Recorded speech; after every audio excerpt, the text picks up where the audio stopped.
Hey everybody, I'm the Doc Bob Lee from 107.5 WBLS. You are watching Open. Thank you, thank you, thank you. It's that live interactive program that brings the Bronx and New York City straight to your TV set. You know, you can stay connected to us through social media at BronxNet TV.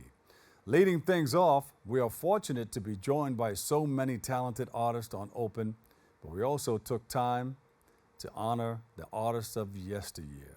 It's important. Our conversations with the Louis Armstrong House Museum's executive director, Regina Bain, she allowed us to celebrate the life and legacy of jazz legend Louis Armstrong. Let's take a look. Regina, welcome. Thank you so much for having me. Yeah, so there's a lot of things happening in that area right there. You have the Louis Armstrong School. You got his home where he used to live, and now you got the museum that's opening up. Talk about it.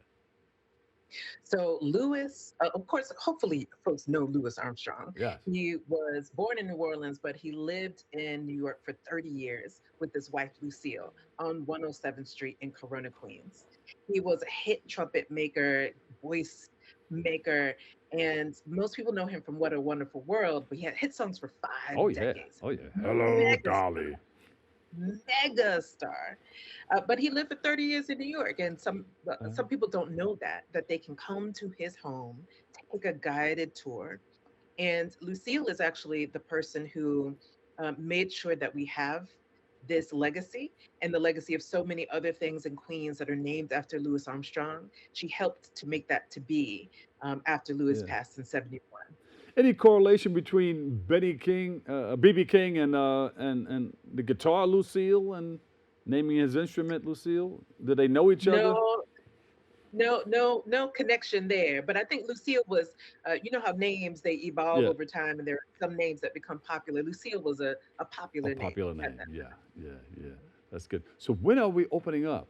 Is it a grand opening time. date We are set? open right now, Right now. right Right away. now. Right So today. yes, so the historic home has been open for guided tours since 2003. Uh, But the new Armstrong Center, right across the street from the home, just opens on July 6th. So that is our party where we had 400 people on the block coming in and seeing the space. The architects were Caples Jefferson architects, and yeah. there were a host of folks who came in to help us with this building. Queens College really helped to make this happen, along with the Louis Armstrong Educational Foundation, who have been our partners for decades, Yeah. bringing this to light. And if you don't know Louis Armstrong, you gotta Google him or do something or go to the New York Public Library or read one of my books, People to Know in Black History and Beyond. He's in there. Excellent. And why was this so important to open up the museum featuring such a giant as Louis Armstrong? Black history is important. Black history is American history, and we must keep the legacies that are our birthright. Yeah. And we are so lucky to have this site. We're lucky to have the 60,000 piece archives, the largest archive of any single jazz musician Wow. that is now completely digitized and Hmm. searchable 24 hours a day. And this is his letters. He had hundreds of hours of recordings, pictures, and all of that is a part of That's My Home, the new exhibit curated by Wow. Jason Moran.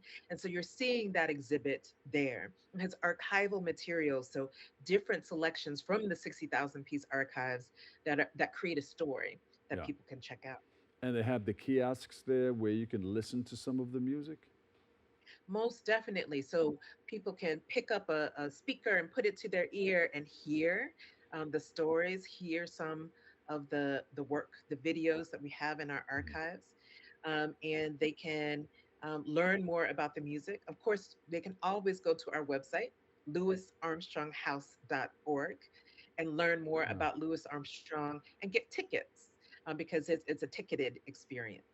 Who better to talk about it than an artist like you? You're an artist and an educator, and you're serving the community. Do you play one of the instruments? You play a trumpet?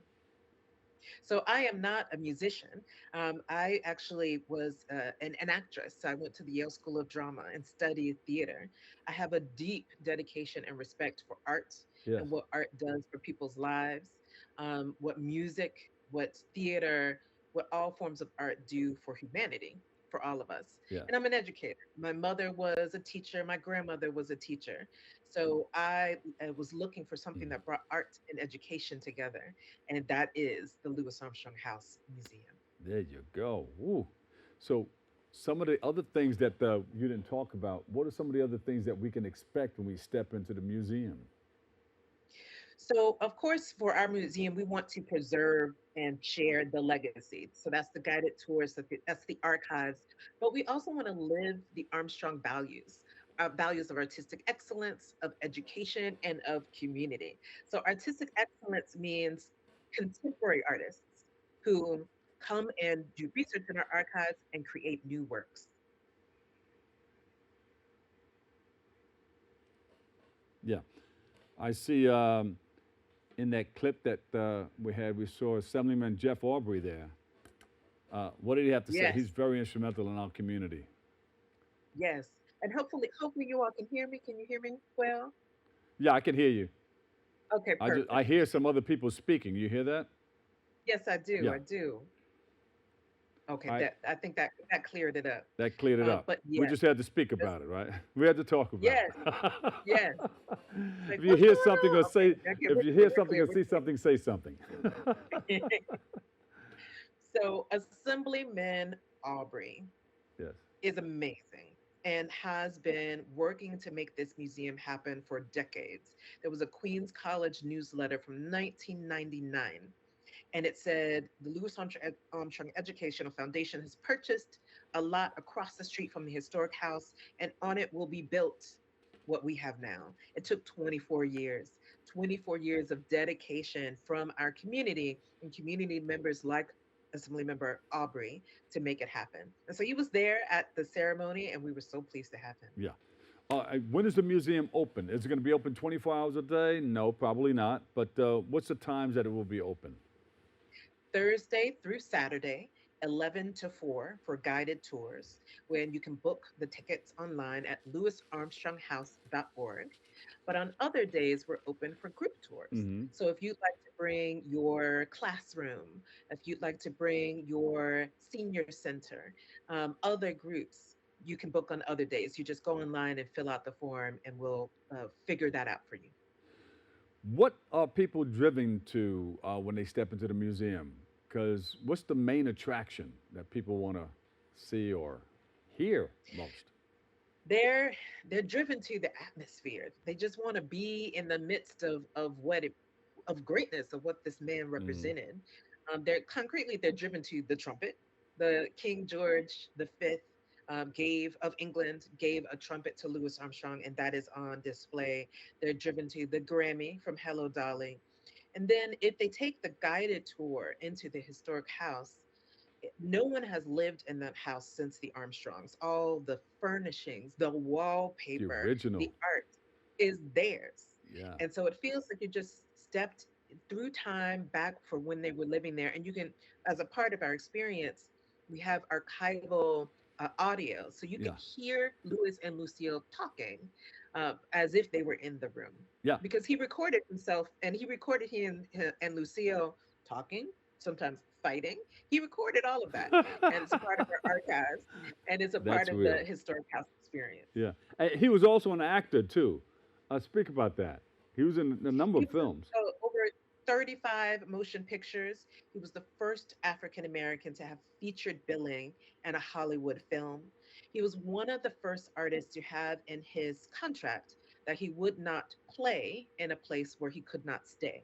So this Exactly. was when there was segregation and Black artists could not drink water, use the bathroom, definitely not stay in a hotel in many places. And he got big enough where he could say, actually, no, we're not doing that. Yeah. I will not play here unless I can stay here. Yeah. And he helped set a precedent for other artists. Yeah. And, a lot of people went through that, and they had to work the Chitlin circuits.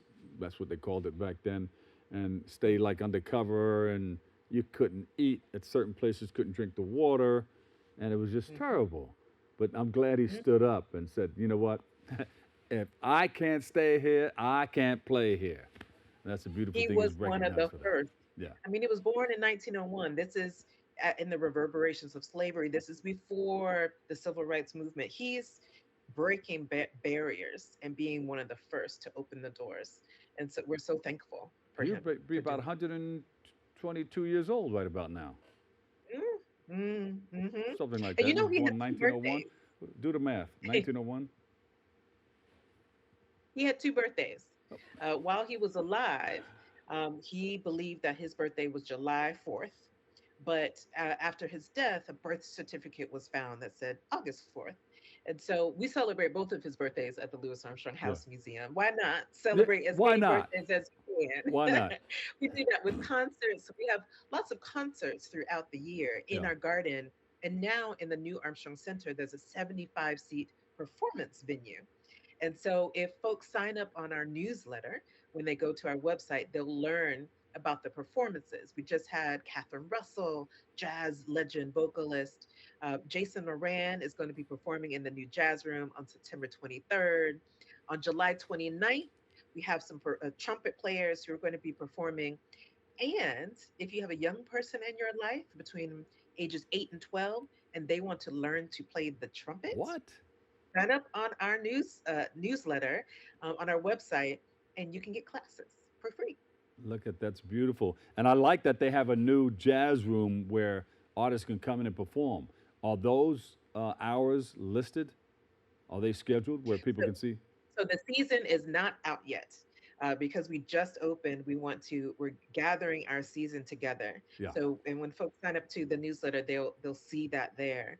But we're so excited for what this jazz room will bring. We are definitely about history. We are a museum that is preserving through archival, through the historic house, but we're also about the future. We want artists right now to know the legacy that they're in and be able to perform new works. Beautiful. So we have something called Armstrong Now, where we work and give residencies. So if you are an artist out there, an artist from the Black diaspora who wants to uh, apply, check us out, and we would love to work with you. What's that website again? LouisArmstrongHouse.org. That's LouisArmstrongHouse.org. Thank you so much. Regina Bain, Executive Director, Louis Armstrong House Museum. We love you. Thank you for that great information. And you're always welcome to come back again. Thank you. Would love to. Yeah, we're going to catch you in there. Maybe we'll do something from the jazz room and we'll do it live. I love that. That's Yeah. great. All right. Talk to you soon. Thank you. And I'll see you soon. Be well. Thank And you know, we appreciate everything that Regina and our friends at the Louis Armstrong Museum are doing to honor the legacy and the legend himself. And everybody has to get an opportunity to go over there. You got to check it out. We'll take a quick break. We've got more Open coming up next.